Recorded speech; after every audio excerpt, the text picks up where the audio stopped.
Hello, I am Editor Than Mai. I will provide you with the latest information of the day. African leaders push for climate investment at Ethiopia Summit. African leaders met Monday in the Ethiopian capital for the second Africa Climate Summit, where they proposed a new way of thinking about climate adaptation funding and called for the continent to be viewed not as a victim, but as an investment opportunity. With a population of more than 1 billion, African countries have been hit hardest by climate disasters such as droughts and floods, which have made millions of people vulnerable. In 2023, at the inaugural summit in Kenya, African leaders made ambitious plans to increase renewable energy, but funding constraints have slowed implementation.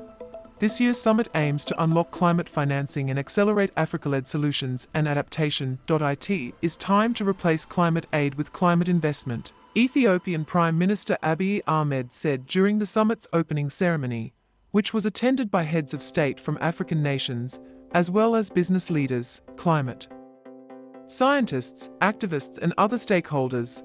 Amos Wamanya, a climate action campaigner with Greenpeace Africa, said the climate adaptation funding gap can be met by taxing polluters.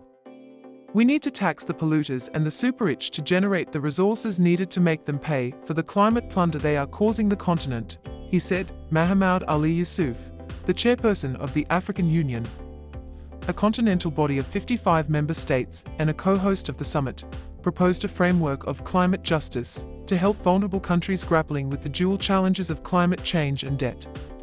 The summit declaration, which will outline Africa's priorities and proposed solutions, is expected to be finalized this week, during the three-day gathering. It will then be presented at COP30 in November. COP30 President, Ambassador André Correa do Lago, attended the Africa Summit and expressed his solidarity. Ethiopia, the host of this year's summit, will inaugurate the Grand Ethiopian Renaissance Dam project along the Blue Nile on Tuesday.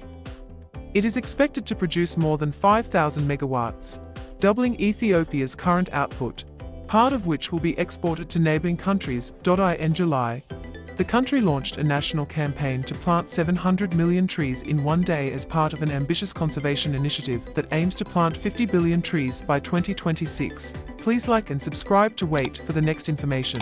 Goodbye and see you again.